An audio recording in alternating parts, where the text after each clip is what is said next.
Baiklah, kita akan masuk ke materi tentang hidrolisis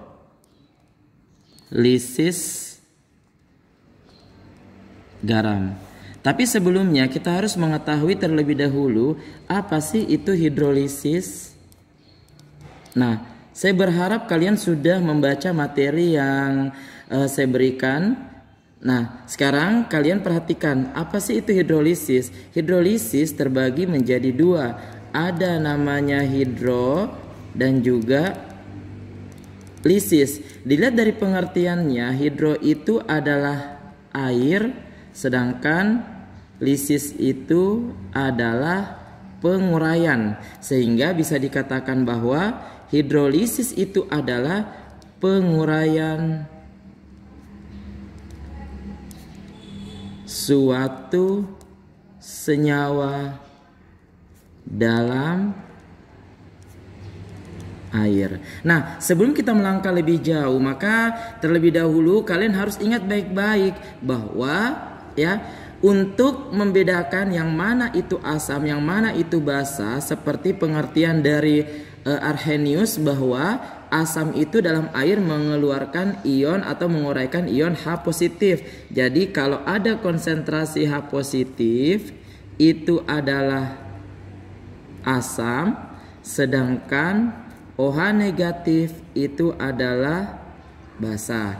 Dan sebelumnya yang sangat mendukung sekali untuk pembelajaran ini, kalian harus tahu terlebih dahulu apa saja larutan-larutan yang masuk dalam asam kuat, apa saja larutan-larutan yang masuk dalam basa kuat. Nah, perlu diperhatikan yang masuk di dalam kategori asam kuat atau nanti kedepannya kita akan singkat dengan AS.K ya. Asam kuat yaitu asam sulfat, kemudian ada namanya asam nitrat HNO3, ada lagi namanya asam perklorat, kemudian ada juga namanya asam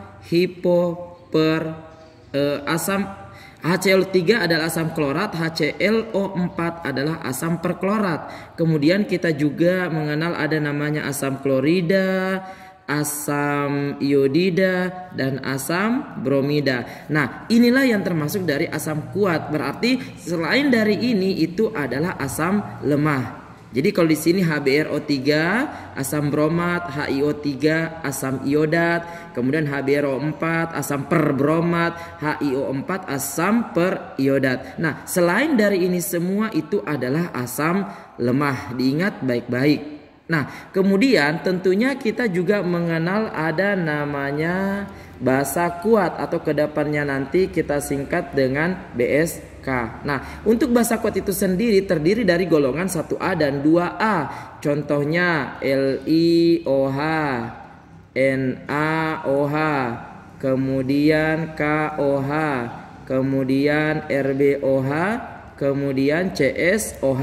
Untuk golongan 2A itu sendiri berilium berarti BeOH 2 kali, kemudian MgOH 2 kali, kemudian CaOH 2 kali, kemudian SrOH 2 kali, kemudian BaOH 2 kali.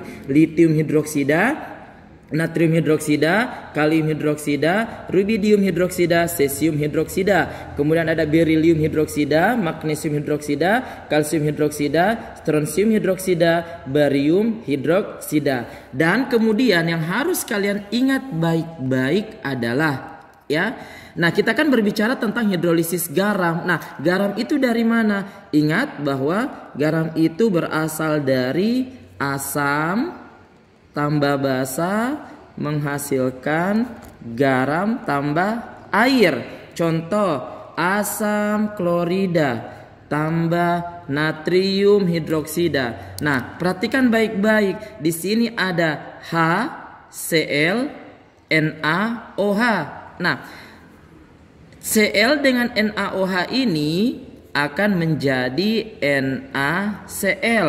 Kemudian Kemudian H dengan OH ini akan menjadi H2O. Nah, kalau di sini kita lihat maka HCl ini adalah asam atau asam klorida, kemudian ini adalah basa natrium hidroksida menghasilkan yang namanya garam dan juga air. Inilah yang akan kita bahas lebih lanjut mengenai tentang hidrolisis garam.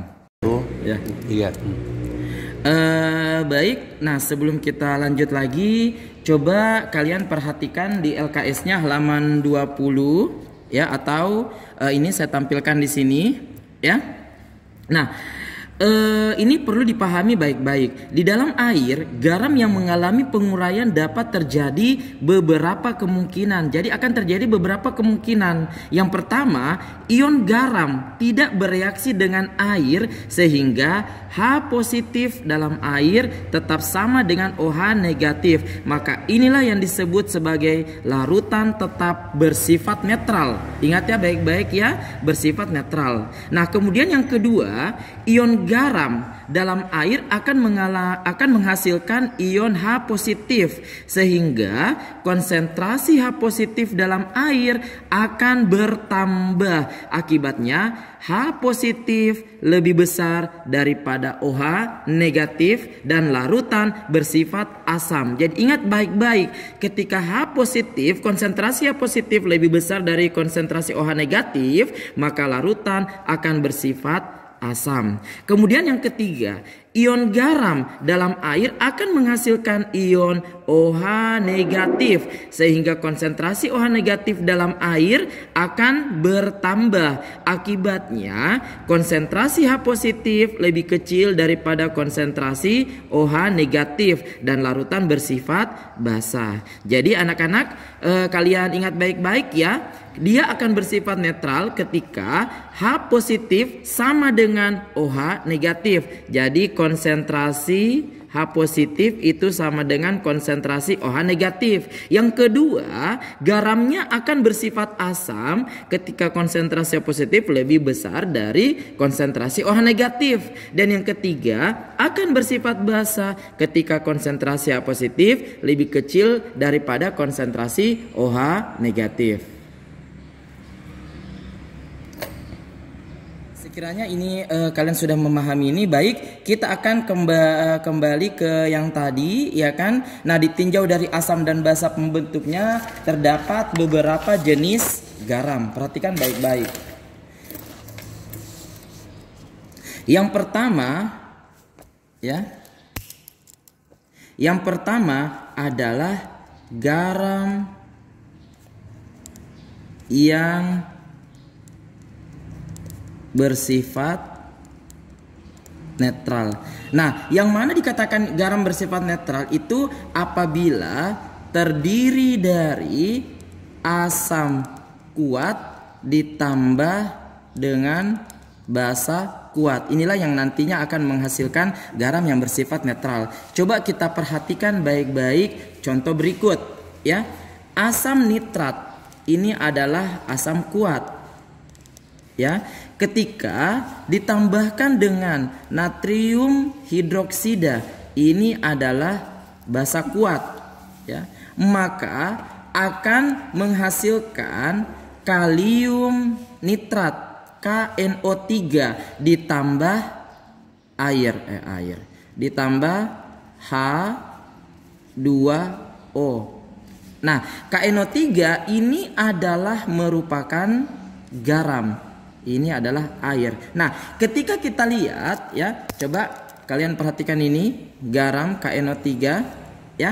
Nah, KNO3 jika terurai, kita uraikan ya, akan menghasilkan K positif dan juga NO negatif. Nah, kedua-duanya ini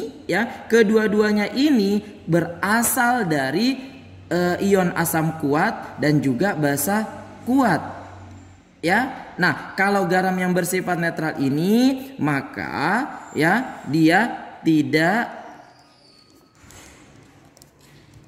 terjadi hidrolisis ya, atau pH-nya sama dengan 7. Ya. Nah, maka untuk yang ini dia tidak akan mengalami hidrolisis. Ya. Kemudian yang kedua. Siap.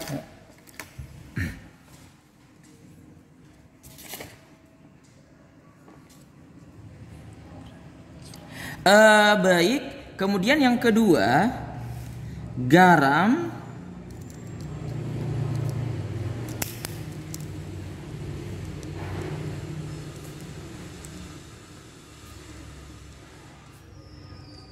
yang menghasilkan larutan basa. Nah, garam yang menghasilkan larutan basa ini berasal dari campuran larutan basa kuat dengan asam lemah, ya. Larutan basa kuat dengan asam lemah. Contoh, ya, basa kuat berarti anggaplah kita ambil contoh NaOH, ya. NaOH. Kemudian asam lemah, contohnya adalah CH3COOH, ya. CH3COH, ya. Nah, sekarang ketika bereaksi, ya, maka Na akan berikatan dengan CH3COO, ya, menghasilkan CH3COONa, ya. Kemudian OH dengan H berikatan, ini menghasilkan air H2O. Nah, coba kalian perhatikan baik-baik, ya. Ini adalah basa kuat natrium hidroksida, ini adalah asam lemah menghasilkan garam CH3COONa. Nah, ya, sekarang coba kita lihat, ya. Kita fokus ke CH3COONa. Terurai menjadi CH3COO negatif dan juga Na positif, ya. Nah, sekarang ion Na positif merupakan asam konjugasi dari basa kuat yang sifat-sifatnya lebih lemah dari air sehingga tidak dapat mengubah sifat larutan. Jadi kalau Na positif dilarutkan dalam air, ini tidak dapat bereaksi, ya. Beda dengan ion asetat CH3COO negatif. Nah, kalau ion asetat ini merupakan basa konjugasi dari asam lemah CH3COOH yang sifatnya lebih kuat dari air, sehingga ketika bereaksi dengan air ini akan menghasilkan CH3COOH ditambah OH negatif. Nah, sekarang karena ini adalah garam yang menghasilkan larutan basa berasal dari campuran larutan basa kuat dengan asam lemah. Ingat ya baik-baik, basa kuat dengan asam lemah berarti otomatis kalau dilihat dari pH-nya, basa kuat dan asam lemah, pasti yang menang yang kuat. Berarti pasti pH-nya adalah pH basa, berarti pH-nya lebih dari 7. Coba disimak baik-baik. Oke, baiklah anak-anak, kalian mengerti Jito? Paham dengan ini garam yang menghasilkan larutan basa. Nah, sekarang kita yang ketiga. Jangan bosan-bosan ya. Jadi walaupun belajar online, belajar di rumah, tetap semangat karena ada Pak Fahri di sini. Asik. Nah, sekarang yang ketiga ada namanya ya, garam yang menghasilkan larutan asam. Garam yang menghasilkan larutan asam, ya. Nah, garam yang menghasilkan larutan asam ini berasal dari campuran larutan asam kuat dengan basa lemah. Ya. Nah, contoh ya, asam kuat. Berarti kita ambil contoh asam klorida. Ya. Nah, kemudian basa lemah. Berarti kita ambil contoh adalah NH4OH. Ya. Jadi ini adalah asam kuat, ini adalah basa lemah. Nah, sekarang kita lihat yang mana yang bereaksi. Nah, Cl dengan NH4 ini akan menghasilkan NH4Cl, ya. Kemudian ya, H dengan OH. Apa tadi? H dengan OH berarti H2O, ya. Nah, NH4Cl inilah sebagai garam, ini air. Sekarang kita fokus di sini. Coba Tabe, kita lihat ya, kita fokus di sini. NH4Cl seperti tadi, NH4Cl ya, ketika terurai menjadi NH4 positif dan juga Cl negatif. Ya kan? Nah, sekarang ion Cl negatif ini tidak dapat menarik proton dari air, sehingga dengan air dia tidak mengalami hidrolisis. Ya. Nah, bagaimana dengan NH4 positif? Kalau NH4 positif ini sebagai asam konjugasi, ya. Asam konjugasi dari basa NH3 yang sifatnya relatif kuat dibandingkan dengan air, dapat memberikan proton kepada air, sehingga ketika dengan air dia akan menghasilkan NH3 tambah H3O positif. Ya. Nah, sekarang coba diperhatikan bagaimana berbicara tentang pH-nya. Garam yang menghasilkan larutan asam berasal dari campuran larutan asam kuat dan basa lemah. Kuat dengan lemah, tentunya yang menang adalah kuat. Berarti otomatis pH-nya ini pasti kurang dari 7 karena asam lebih dominan. Nah, jadi kalau kita lihat ya, tadi garam yang menghasilkan larutan basa ini mengalami hidrolisis. Ya, ini mengalami hidrolisis, sedangkan ini juga garam yang menghasilkan larutan asam juga mengalami hidrolisis. Ya, juga mengalami hidrolisis. Dan ada lagi yang garam dari larutan asam lemah dengan basa lemah. Seperti apa? Coba kita lihat contohnya. Asam lemah CH3COOH, basa lemah misalnya NH4OH. Ini akan menghasilkan CH3COONH4, iya kan? Ditambah air. Nah, ini adalah asam lemah. Ini adalah basa lemah. Otomatis garamnya ini adalah garam lemah. Berarti ini mengalami hidrolisis total atau sempurna. Nah, ini ya. Jadi terbagi menjadi 4 tadi ya. Garam yang menghasilkan larutan netral, garam yang menghasilkan larutan basa, garam yang menghasilkan larutan asam, dan juga garam dari larutan asam lemah dan juga basa lemah. Ya. Oke. Bapak jelaskan tentang materi pembagian hidrolisis garam. Nah, sekarang coba kita lihat contoh soalnya. Ya, mudah-mudahan setelah contoh soal ini kalian bisa mengerjakan tugas yang Bapak berikan. Nah, perhatikan larutan berikut. Apakah mengalami hidrolisis?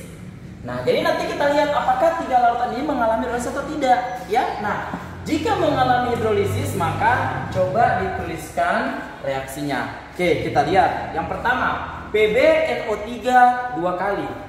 ya. Pb NO3 2 kali, ya kan? Nah, jika terurai ini akan menghasilkan Pb 2 positif ditambah 2 NO3 negatif, ya. Nah, sekarang Pb NO3, ya kan? Kalau kita amati Pb NO3, Pb 2 positif. Ini kita identifikasi dulu ya, kita identifikasi dulu. Pb 2 positif dan NO3 negatif. Nah, tadi NO3, yang ada NO3-nya itu apa? Asam nitrat, HNO3. Ya, berarti kalau ini sudah asam, ini pastinya basa, PbOH 2 kali. Ya, nah sekarang kita perhatikan. Tadi sudah Bapak berikan yang mana contoh asam kuat, ke yang mana contoh basa kuat, selain itu adalah lemah. HNO3 asam nitrat ini adalah asam kuat. Sedangkan PbOH 2 kali ini adalah basa lemah. Ya. Nah, artinya apa? Artinya ini akan mengalami hidrolisis karena berasal dari asam kuat dan juga basa lemah. Ya, sekarang kita lihat bagaimana reaksinya. Oke, kita lihat reaksinya. Ya, kalau NO3 negatif bereaksi dengan air, karena NO3 negatif ini berasal dari asam kuat, ya, ion dari asam kuat, kemudian H2O. Jika ditambahkan dengan air, maka ini tidak mengalami hidrolisis seperti penjelasan yang tadi, iya kan?